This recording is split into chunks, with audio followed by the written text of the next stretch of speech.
Доброго дня. Hi everyone. I'm going to switch to English now. So we were taking time, so we're going to take some time. I see Sasha nod, so I think I have the blessing.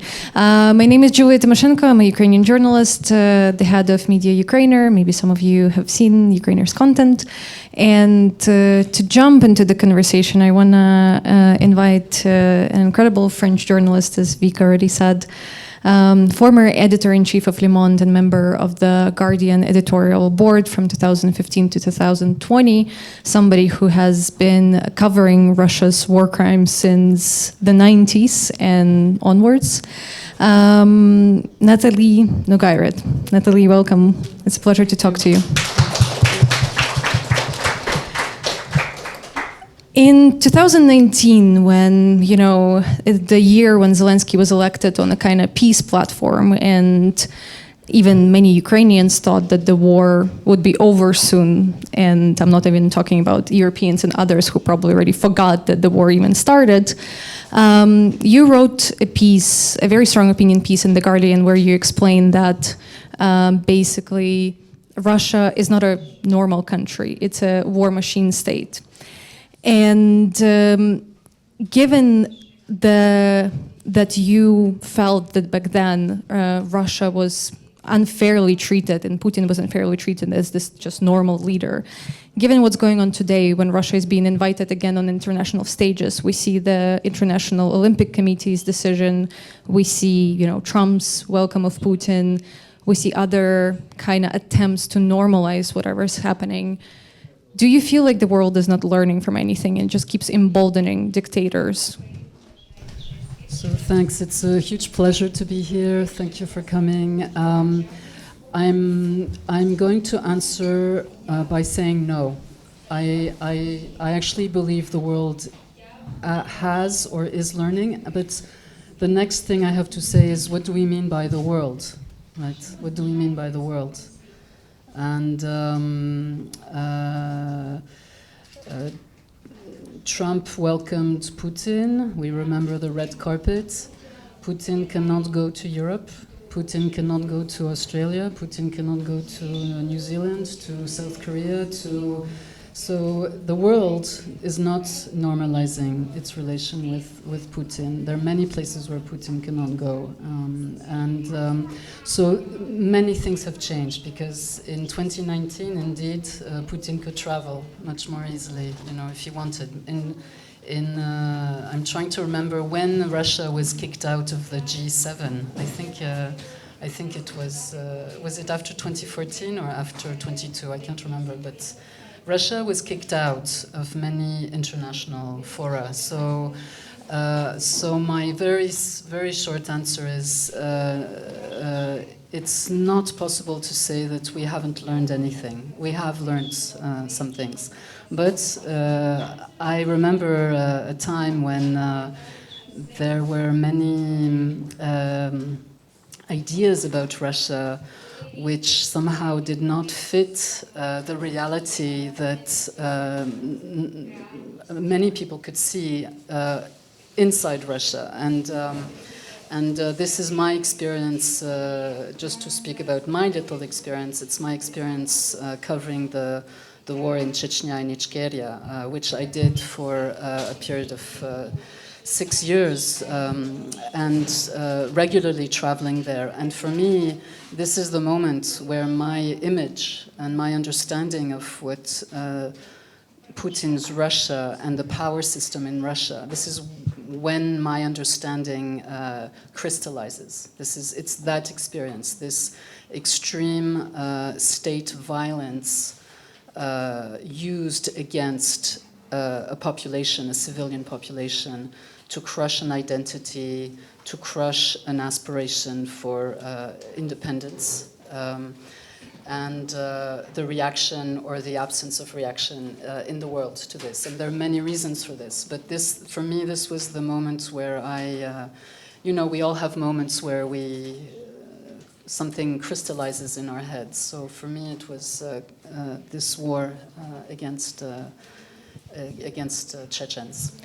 But you said that, the world is changing, and yes, like Putin cannot travel to places, but What about culture and sports? The decision of the IOC, the Russian houses that are functioning all across Europe, Berlin, I think Paris, or like somewhere else in France, there's still these very much proven to be full of Russian agents, institutions that are functioning across Europe. And it seemed like if the 2022 invasion didn't change that, why would we hope that anything else would? I don't think it's, I mean, I understand why you think it's important. I understand that. And I don't like it when I see, I don't like it, it's a question of taste, you know. I don't like it when I see some cultural institution in France showing, I don't know, Russian films. I don't like it. But I'll tell you, for the question of global security, the future of democracy, international institutions, the rules we want to live in the world, this question actually is not very important. This question of is a Russian artist invited or not. I don't like it, but actually in terms of global safety, war or peace, it's not that important. How so? Because the Olympic Committee, it's not an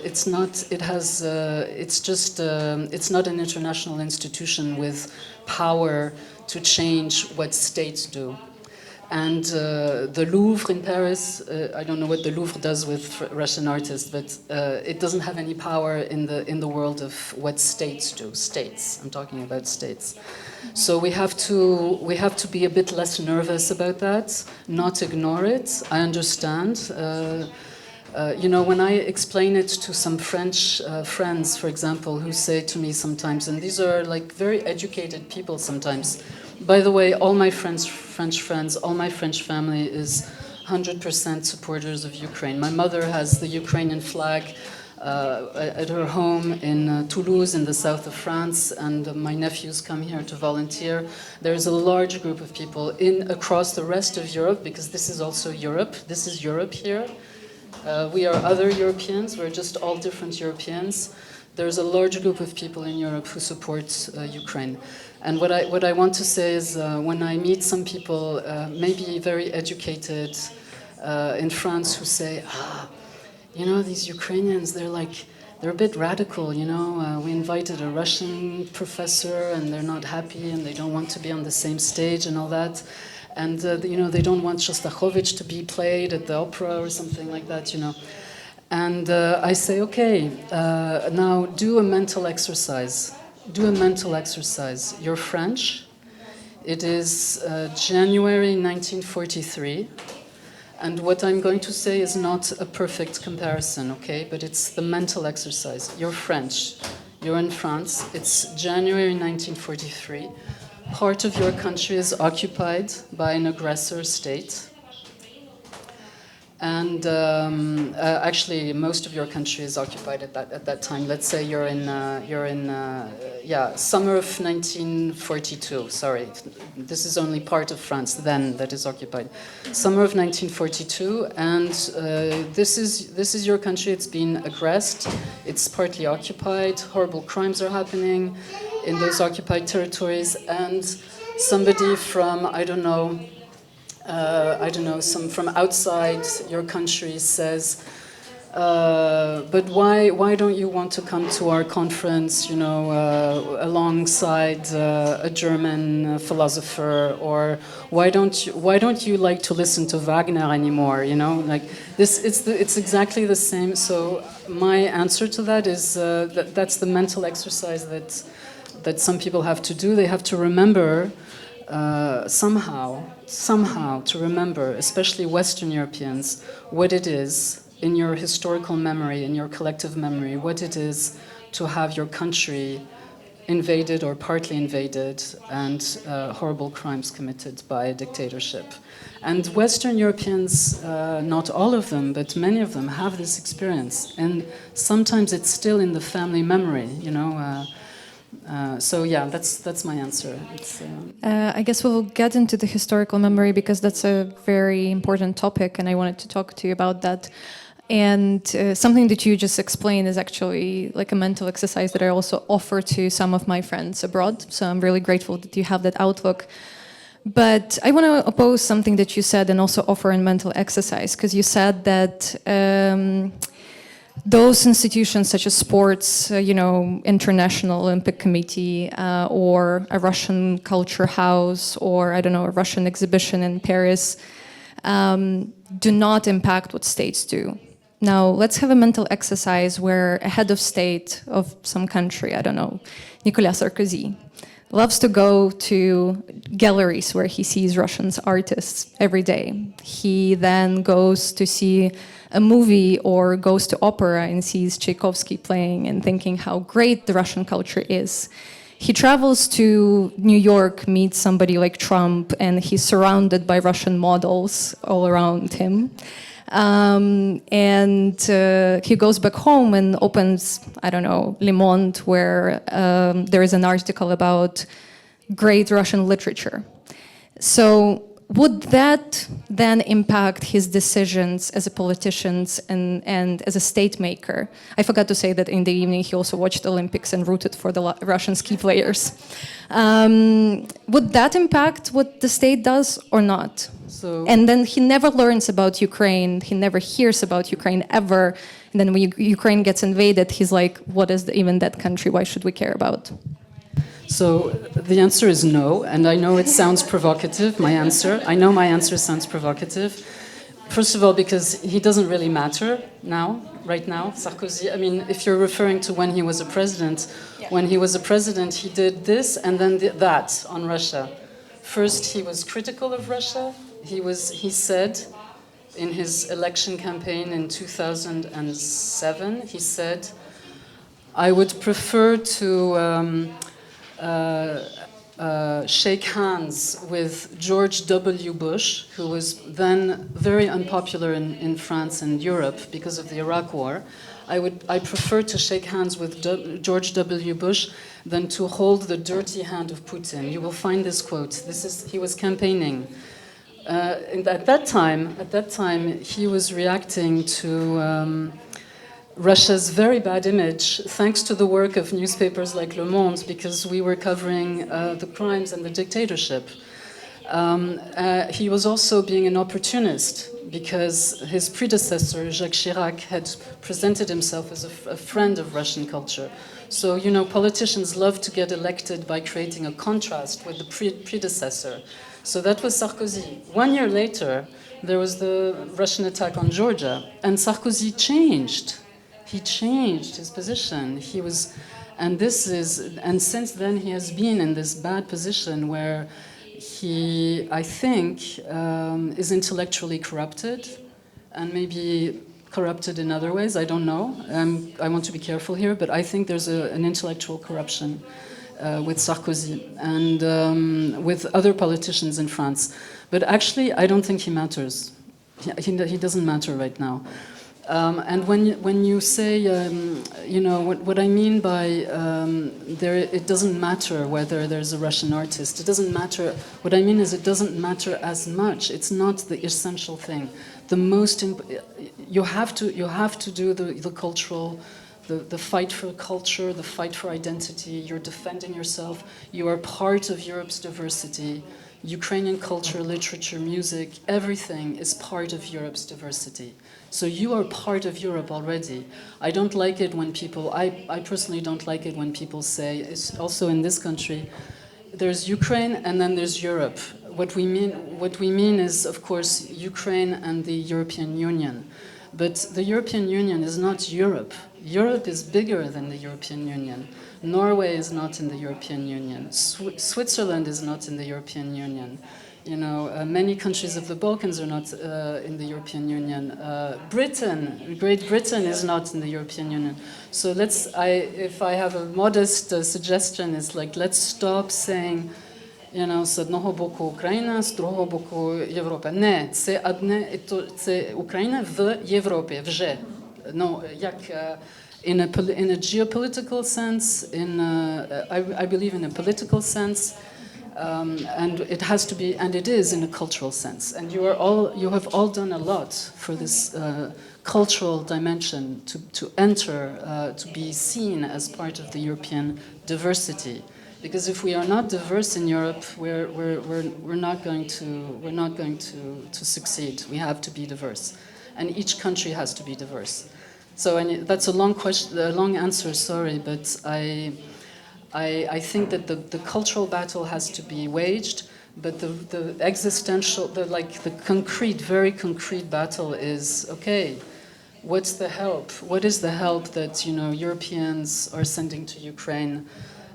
How and this is for me a source of frustration, and it's a long conversation.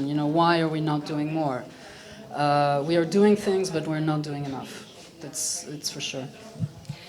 I think, Ukraine obviously is seeing the importance of culture and all of other platforms now way more even than we did before 2022. So that battle, I think a lot of us would not want to say that the weapons is the only what matters, because we've seen the kind of weapon that Russia turned the culture and sports and other things in.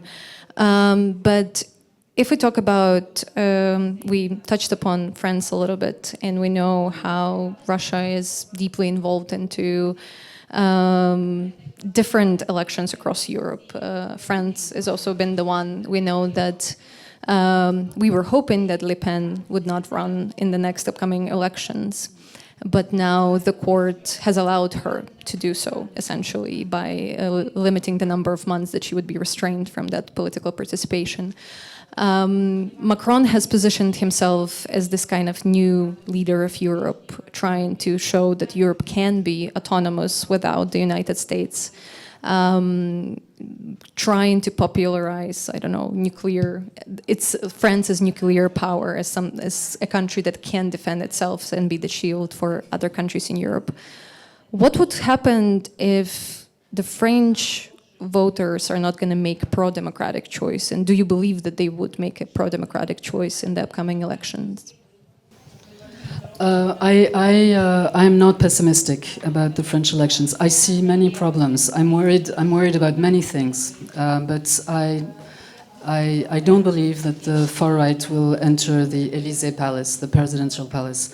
Maybe in 10 months we will watch this video and think, oh well, she was really.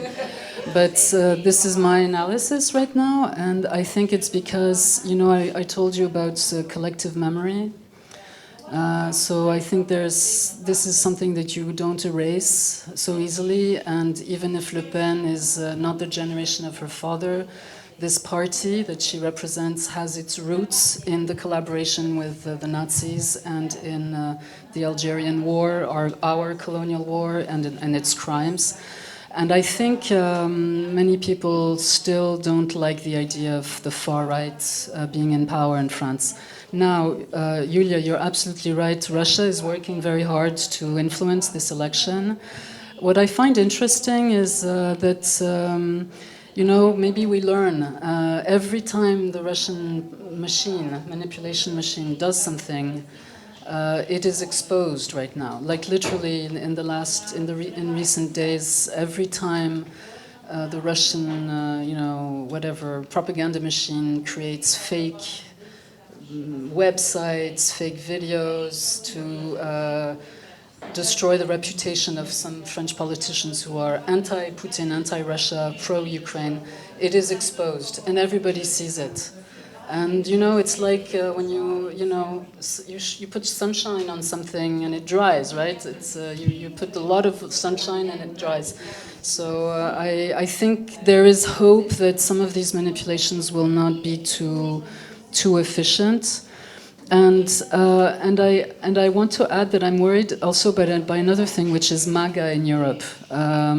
You mentioned Trump, and the US is still a democracy, and it is a democracy, and I believe the US will remain a democracy. But there is a danger which comes from MAGA in Europe, the games of MAGA in Europe, and I think we have to have no illusion about what MAGA is, the ideology behind these people. I'm talking about the ideologues and the tech giants behind some of them. These are very dangerous people, and we should not try. I think we have to be very clear and not even try to hope that they will help us. About the tech giants, I actually had this question written as well when I was preparing for the conversation, because we see how elections and the creative way of meddling into elections evolves with how technology essentially evolves every single year. First it was like, Facebook and Meta and Trump's election. Then now it's like TikTok in Romania. We don't know what, the stance of all of these AI companies are going to be, or they're all going to be in next elections, whether it's in Europe or the United States. Why do you think that the word technocrat in the West is increasingly becoming synonymous to autocrat? Well, it's a good question. I mean, if you read some texts by Peter Thiel, I don't know if you know who Peter Thiel is. This is like, this is autocratic, white supremacist, tech, dictatorship that he kind of theorizes it, and so why is it synonymous? I think because you have people like that who are extremely rich and who play with our brains. We use these platforms every day, and I use I'm on my phone like everybody. But there's a battle that all of us have to wage, which is to try to think a bit more about what we are looking at on our screens. And I know that sounds like I'm a really old teacher or something, but I see it everywhere. It's not just in Ukraine; it's everywhere. I see people scrolling for long moments, and they're scrolling. And this is, I think, toxic for our brains. We have to pay more attention to what we are looking at, to think a bit more about it, because these tech guys, Peter Thiel and all of them, they're using this beautiful tool to get into our heads, And we have to think about that every day. And when I read something, when I look at something, where does it come from? What is it? I worked 30 years in journalism, and I think we have to be obsessed with what in the world am I reading? Who wrote this? Who made this? Where does this come from? And it's tiring, right? Because it's easier to just look quickly, but we have to. It's almost like a new diet. We need to have a new diet, for our brains. Yeah.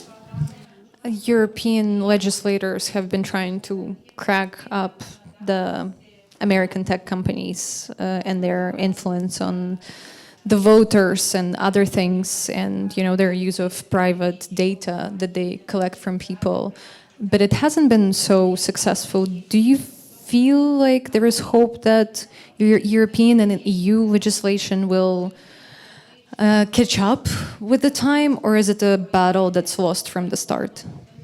I don't know. I really understand questions that try to predict what will happen. I'm very careful. I don't know what will happen. But I see that, for example, in several countries now, there is legislation to try to protect children under 15 years old or 12 years old from being all the time on social media or on social media. And I think that's interesting. Europe does not have a Google. Europe does not have a WhatsApp. Europe does not have, Europe has missed a lot of this technological train. It has missed it.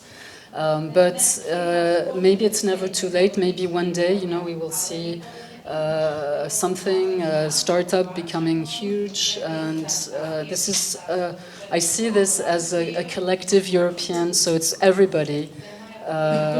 Goal that we can have on top of victory for Ukraine. Yeah. On the collective European memory, something that I mentioned at the start that I wanted to talk to you as well.